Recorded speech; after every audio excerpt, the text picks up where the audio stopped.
একটা বুঝার বিষয় ছিল, এখন আমি বুঝতে পারলাম। তো তারা প্রতিদিন ডাক দিবে, নাম কল করবে। ধরেন আপনার নাম হচ্ছে, ধরেন আমার নাম আসিফ মাহতাব, ধরে বলবে আসিফ মাহতাব, বাবার নাম শাহাবুর রহমান, এরকম বলবে, বলে নিয়ে যাবে, নিয়ে চোখ বাঁধবে, মুখ বাঁধবে, তারপর তাদেরকে ঝুলাবে, ঝুলায় টর্চার করতে থাকবে, বাড়ি দিতে থাকবে বিভিন্নভাবে টর্চার, লাঠি দিয়ে পিটাবে, পায়ের তলায় পিটাবে, হাড়ের বুন্দে মারবে।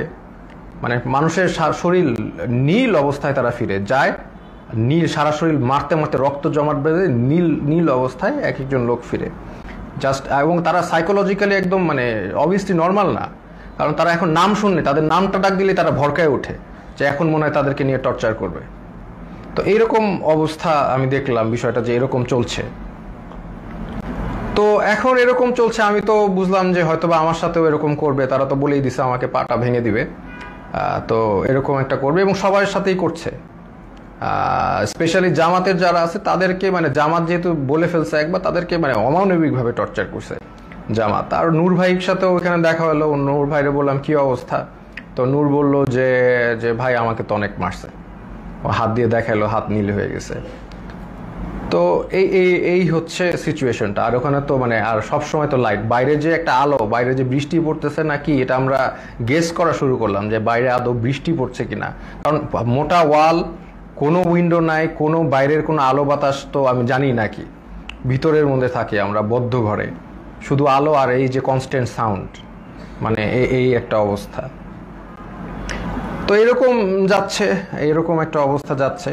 তো এখন দেখলাম অনেকে ভেঙে পড়তেছে। তো আমি আর কি আমি আমার মতো করে ইন্সপিরেশন দেওয়ার চেষ্টা করলাম যে আপনারা এইভাবে টর্চার হচ্ছেন, আপনি কি মনে করেন না আল্লাহ আপনাকে এটার জন্য রিওয়ার্ড দিবেন? আজকে আপনারা তো জানেন নবী করিম সাল্লাল্লাহু আলাইহি সাল্লাম বলেছেন যে আপনি যদি এইভাবে নির্যাতিত হন, আপনার গুনাহ মাফ হচ্ছে, আপনাদের গুনাহ মাফ হচ্ছে। আপনার যদি গুনাহ এইখানে থাকার কারণে গুনাহ মাফ হয়ে জান্নাতুল ফেরদৌসে যেতে পারেন, এটা আপনার জন্য ভালো, নাকি এইখানে ভালো থাকলেন তারপর জাহান্নামে গেলেন, এটা ভালো?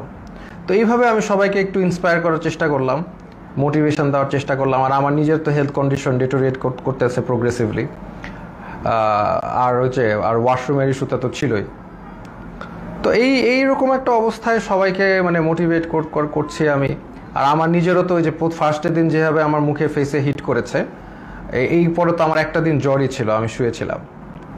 তো এই হচ্ছে আমাদের মানে সিচুয়েশন। আমি ওখানে একদিন শুয়েছিলাম, তারপরেও আমি সবাইকে মোটিভেশন দেওয়ার চেষ্টা করি। একটা ছেলে আসলো, সেই ছেলেটা কাঁদতে কাঁদতে, স্যার আমি তো কিচ্ছু করি না, আমি জাস্ট ইলেকট্রিক্যাল কাজ করি, আমাকে ধরে নিয়ে আসছে স্যার, আর ধরে নিয়ে আমাকে টর্চার করতেছে, কাঁদতে কাঁদতে শেষ। আমি বললাম কাঁদতেছো কেন, মানে তুমি পুরুষ মানুষ না, are you not a man, তুমি কাঁদবা কেন, টর্চার করলে করবে। বলে স্যার আমাকে স্বীকার করতে বলে, আমি খুন করেছি, এই করেছি, আমি তো করি নাই স্যার। বলে করবা না, স্বীকার করবা না, তোমার পাটা যদি কেটেও ফেলে তারপরেও তুমি স্বীকার করবা না, কেন করবা? যেটা সত্যি সেটা বলবা, তুমি করবা না স্বীকার, আমাকে মেরে ফেলবে। তো ওইখানে আবার একটা জিনিস বুঝলাম যে সবাই কান্নাকাটি করে যে তাদের একটু মানে জেলে কবে যাবে, মানে তাদের জেল হচ্ছে তাদের জন্য স্বর্গ। ওইখানে যেভাবে টর্চার করে, যে নাম ডাকবে, বাবার নাম ডাকবে, দ্যাট মিনস তাদেরকে টর্চার করা হবে। তা এই জন্য তারা যদি জেলে যেতে পারে, এটার জন্য তারা দোয়া করে আল্লাহর কাছে, আল্লাহ আমাদের যাতে জেলে দেয়। তো এরকম অবস্থা। আমাকে তারপরের দিন, আমি তো অলরেডি এর মধ্যে তো আমি আমার বোনকে বলে আসছি, তার মানে আমার যে ভিডিওটা ছিল যে আমি আমার ভিডিও দেখলে আমি মৃত, হ্যাঁ, তো এই ভিডিওটা আমি আশা করছি যে পোস্ট হয়ে যাবে। আমার বোনকে যেভাবে কাজ করতে বলেছি করবে, লয়াররা কাজ করবে। তো এটা আমি আশাবাদী ছিলাম যে ইনশাল্লাহ সবাই যার যার অবস্থা থেকে কাজ করবে, স্টুডেন্ট আন্দোলন করবে, যে এগুলো করার পরে এবং জনগণ যখন এটার এগেনস্টে কথা বলবে, আরেকটা ইস্যু হয়ে যাচ্ছে, ফার্স্ট অফ অল আরেকটা নতুন ইস্যু হয়ে যাবে, যেটা দিয়ে আবার আন্দোলন শুরু হবে। এটা আমি জানতাম। আর এটার পরে আমাকে যদি আরও টর্চার করবে, কিন্তু এটা তাদের জন্য আরও খারাপ হবে। তো তারপরে আমাকে তারা ঠিকই গুম করা অবস্থায়, আর আমার বাবা মা যতটুকু জানলাম আমাকে গুম করে ফেলছে। তো এটা তারা বলছে, তারা স্বীকার করে না যে তারা নিয়ে আসছে। তো এই অবস্থায় তারা আমাকে কোর্টে চালান দিল।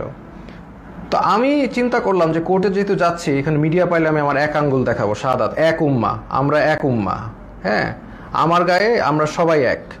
তো এই সিম্বলটা আমি চিন্তা করেছি দেখাবো।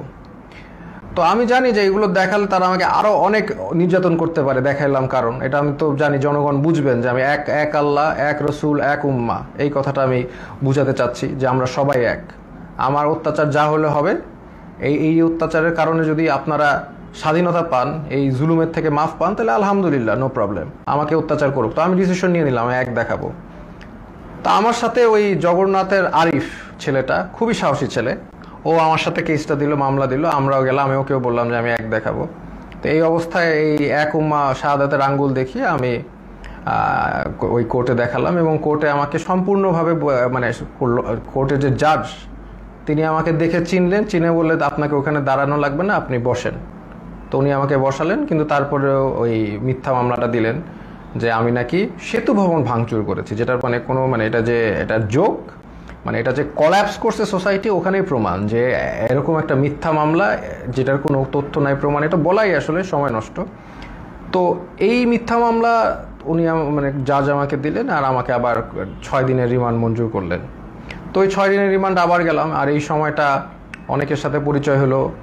ওখানে বিএনপির অনেক নেতা ছিল, পার্থ ভাই ছিলেন, ওনার সাথে আমি বললাম যে পার্থ ভাই আপনার তো আর আমার মামলা এক, আমি তো আপনার সাথে আসি। তো উনি বলে যে আমি তো তোমাদের সাথে থাকতেই চাই না, আমি তো এখান থেকে বের হতে চাই, একটু মজা করলেন। তো এরপরে অনেক মানুষের সাথে পরিচয়। একজন আসলেন, ওনাকে মানে উনি হাঁটতেই পারতেছেন না, পাটা একদম প্রচুর মানে অবস্থা খারাপ করে পিটিয়েছে। ওনার অপরাধ ছিল উনি ছাত্রদের পানি খাইয়েছেন, উনি ছাত্রদের পানি দিয়েছেন, ছাত্ররা পানি খাইয়েছেন, এই জন্য তাকে অমানবিক টর্চার করলো। কে নিয়ে তার ডিবি অফিসে নিলেন। ওইখানে যে অবস্থা, মানে একটা ভয়ঙ্কর অবস্থা, মানে 80-100 জনের মতো লোক ছোট একটা স্পেসে, মানে কেউ বসলে কেউ শয়, কেউ শুইলে কেউ বসে, একসাথে সবাই শোয়ার স্পেস নাই। ওইখানে আরেকটা এশিয়ান ইউনিভার্সিটির একজন প্রফেসর ছিল, উনি মানে শোয়ারই চান্স পায়নি, উনি বসেই ছিলেন, কেন স্পেস নাই, মানে এত একটা কনজাস্টেড এরিয়া, ফ্যান নাই, একটা রুমে কিছু এসি ঢুকে আর বাকি সব রুমে হচ্ছে মানে একদম ফ্যান নাই, কিছু নাই, সব সময় লাইট থাকে, সব সময় সাউন্ড থাকে, আপনি ঘুমাতে পারবেন না। তো ওইখানে ঢুকে প্রথম দিন তো আমার খুব মানে অবস্থা ভালো না। আমার তেমনি আপনারা জানেন স্পাইনে প্রবলেম হওয়ার কারণে আমার এমনি সবসময় পেইনে থাকে, আমি নিউরোলজিক্যাল পেইনে থাকি, ফিজিওথেরাপি করলে কমে, আবার নাহলে বেড়ে যায়। সেই সিচুয়েশনে আমাকে এরকম একটা জায়গায় নিয়ে গেল যেখানে আমার কোনো বসার জায়গা নেই, সব পুরাটাই ফ্লোর, হার্ড ফ্লোর, তাও আবার মুভ করার তো কোনো স্কোপই নাই, শত শত মানুষ। তো এরকম জায়গায় প্রথম একদিন ছিলাম, ওই রাতে ছিলাম। তারপরের দিন ওরা আমাকে ডেকে নিয়ে গেল উপরে নিয়ে তারা আমাকে প্রশ্ন করলো যে আপনি ব্র্যাকে কয়জন শিবির আছে। আমি বললাম আমি তো শিবির করি না, আমি কীভাবে জানবো ব্র্যাকে শিবির কয়জন আছে বা কি। এরকম অনেক প্রশ্ন করলো বারবার। তারপর অ্যাট ওয়ান পয়েন্ট তাদের মধ্যে ওই হানাদার লিগার বাহিনীর একজন, উনি আর কি জিজ্ঞেস করলো, বলেন তো এই কোটা দিয়ে আপনি এত কথা বলেন, কোটার পদ্ধতি কি, বিসিএস এর সিলেকশন প্রসেসটা কি। তা আমি তো আসলে বলতে পারি নাই, কারণ হচ্ছে আমি মানে মেন্টালি তো ওই লেভেলেই নাই, তাই না, আমি একটা মানে ভয়ঙ্কর একটা অবস্থায় আছি, ওই লেভেলেই নাই। তো তারপরে ওরা কি করলো, ওরা এসে আমাকে মনে করেন আমাকে ধাক্কা দিল, আমার তো স্কেচ নিয়ে হাঁটতে হয়, আপনারা জানেন একটা লাঠি নিয়ে হাঁটতে হয়, সে আমাকে ধাক্কা দিল, তারপর আমার মুখে হিট করা শুরু করলো। তো হিট করা শুরু করলো আমাকে, 6টা হিটের পরে আমি আসলে মানে অজ্ঞান হয়ে যাচ্ছিলাম।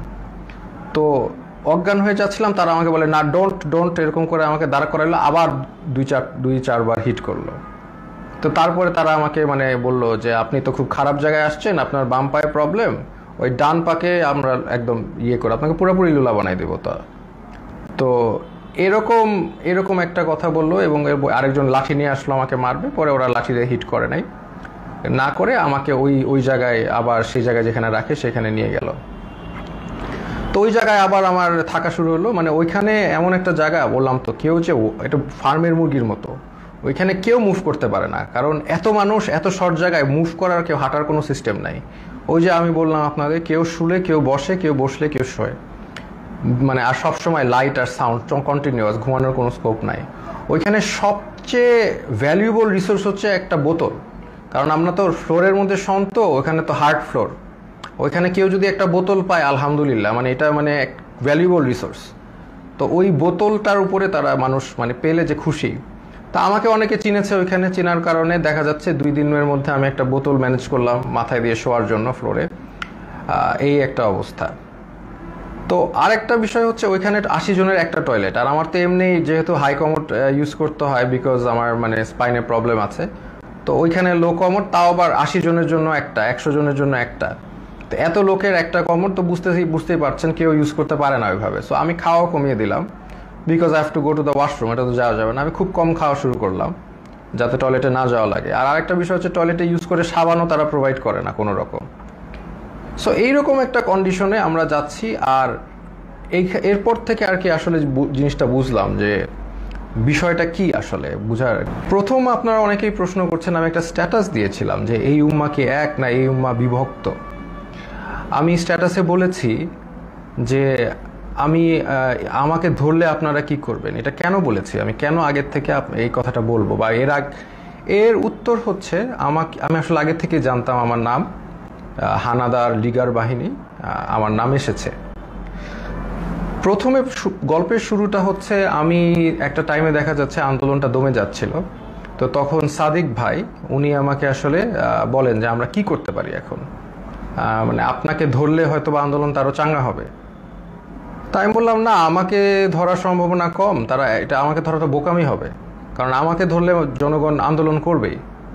তো এইটা আমি মনে করি না আওয়ামী লীগ এরকম বোকামি করবে, তো এইটাই বলেছি। বাট আমাকে যদি ধরে তাহলে আমি ব্যবস্থা করব। আলেম ওলামারা আমার ব্যাপারে ফেসবুকে অনেক কথা বলেছেন, তার জন্য আমি কৃতজ্ঞ। তো আমি আসলে সবার কাছে কৃতজ্ঞ।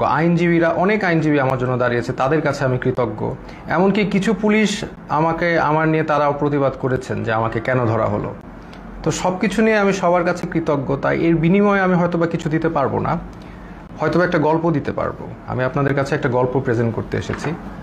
এই গল্পটা আপনাকে শেয়ার করি, ইনফর্মালি কথা বলি, গল্পটা আপনাকে দেখাই, আপনাদের গল্পটা হয়তোবা ভালো লাগতে পারে, তাই এই গল্পটা আমি আপনাদেরকে বলতে চাই। তারপরে যে আমার বোনের যেগুলো প্রস্তুতি আছে, আমি নিজে একটা ভিডিও বানাই। আপনি যদি এই ভিডিও, সেখানে আমি বলি যে আমার যদি ভিডিওটা দেখেন তাহলে তার মানে আমি মৃত, আই এম ডেড, অথবা আমি গুম, এরকম একটা ভিডিও করে রাখি। তো করে আমার বোনকে সব শিখিয়ে দিই যে আমাকে ধরলে এটা করবা, ওইটা করবা, এটা করবা, এর কাছে যাবা, একে ফোন দিবা, সব একটা লিস্ট আমি করি। তো করার পর আমি আসলে মানসিকভাবে প্রস্তুত হয়ে যাই যে I can be dead, I can be killed, আমি শেষ হয়ে যাব। বা শেষ না হলে আরও খারাপ, যদি মেরে ফেলে তাহলে তো ভালোই, আপনারা তো জানেন তারা কি পরিমাণ অমানবিক টর্চার করতে পারে। তা আমি আসলে মরাটাই বেস্ট সিচুয়েশন ধরে নিয়ে আমি প্রস্তুতি নিয়েছি। তারপর আমি মনে করেন অপেক্ষা করে একদিন ওই দিন রাতে 1টার সময় বেল বাজে। তখন আমার মনে হয় যে রাজাকাররা আসছে বা ওই লিগার হানাদাররা আসছে। তা আমি যে দরজায় দেখি কি আমার, তো তাই আমি এই কথা সূত্র ধরে আমি দিন যাচ্ছিলাম যে আমাকে ধরার প্রশ্ন আসে না। বাট আমি তারপরেও প্রস্তুতি নেওয়া শুরু করি। আমি বিভিন্ন একটা নামের লিস্ট করি যে আমাকে ধরা মাত্র কে কি করতে হবে, এবং এটা আমার ছোট বোনকে আমি শিখিয়ে দিই যে তুমি আমাকে ধরলে এই নাম্বারে, এই সব নাম্বারে ফোন দিবা, এনাকে এই কথা বলবা, ওনাকে এই কথা বলবা, অ্যাডভোকেট নাম্বার, মিডিয়ার নাম্বার, সবার নাম্বার আমি দিয়ে রেখেছিলাম। তারপরে একদিন হঠাৎ ডক্টর সরওয়ার হোসেন উনি আমাকে ফোন করে আমাকে বলেন যে আসিফ, তোমার আর আমার নাম এসেছে, তোমার আর আমাকে আটক করা হবে, তুমি এখন, আমি এইটা লাস্ট ফোন দিলাম তোমাকে, তুমি এখন তাড়াতাড়ি পালাও। তো উনি আমাকে অবশ্যই 100% ভালোবাসেন, না হলে উনি রিস্ক নিয়ে আমাকে ফোন দিয়ে জানাতেন না, কারণ আমাদের সবার ফোন ট্র্যাকিং হচ্ছে। এটা জেনেও ডক্টর সরওয়ার হোসেন আমাকে ফোন দিলেন এবং ফোন দিয়ে উনি আমাকে পালাতে বললেন, কিন্তু আমি রাজি হলাম না। কারণ আমাকে যদি ধরে, এই বোকামিটা যদি তারা করে, তাহলে তারা নিজেরাই বিপদে পড়বে। আর আমি কেন পালাবো? আমি যদি পালাই তাহলে তো এটা তো আমি কোনো অপরাধ করি নাই। আমি যদি অপরাধ না করি তাহলে আমি পালাবো কেন? তাই আমি পালাই নাই। আমি একদম স্ট্রং ছিলাম। আমি পালাই নাই। আমি মোটামুটি প্রিপারেশন নিচ্ছি যে আমাকে ধরে মেরে ফেলা হবে অথবা আমাকে টর্চার করা হবে, দুইটার একটা কি হবে, বাট আই ডোন্ট কেয়ার। যদি এটা উম্মার কাজে দেয় তাহলে আলহামদুলিল্লাহ। দারওয়ান, তা আমি ঘুমের মধ্যে ছিলাম, তো আসলে ওইভাবে চিন্তা করি নাই যে এইটা একটা ট্র্যাপ। আমি খুলে দারোয়ানকে জিজ্ঞেস করতে গেলাম কি, সাথে সাথে দরজা ধাক্কা দিয়ে হানাদার লিগার বাহিনী ঢুকে গেল। আমি তো মানসিকভাবে প্রস্তুত, এখন ঢুকে গেছে, এখন তো আর কিছু করার নাই। আমি বললাম আপনারা দাঁড়ান, আমি আসতেছি। এটা বলে আমি আমার ছোট বোনের কাপড় নিয়ে আসতেছি। তো আমি আমার ছোট বোনের রুমে গিয়ে আমি ওর চুলটা টান দিলাম। ও রাগ করে উঠে বসলো, আমার দিকে তাকালো। তো আমি বললাম দে আর হিয়ার। তো ও বললো কে? পুলিশ। আমি বললাম you know what to do, তুমি জানো তোমার এখন কি করতে হবে, এই শেষ কথা। তারপর আমি একটা কাপড় নিয়ে আমি ওদের সাথে চলে গেলাম। ওরা আমার বাসার যে সিসি ক্যামেরা ওগুলো সব বন্ধ করে রেখেছে, কিন্তু লাকিলি একটা ক্যামেরা অন ছিল, ওরা বুঝে নাই সেটা, ওটাকে তারা ক্যাপচার হয়ে গেছে যে তারা এগুলো নিয়ে গেছে। প্রথম দিন রাতে তারা আরো কয়েকজনকে ধরার চেষ্টা করলো, পায়নি। আমাকে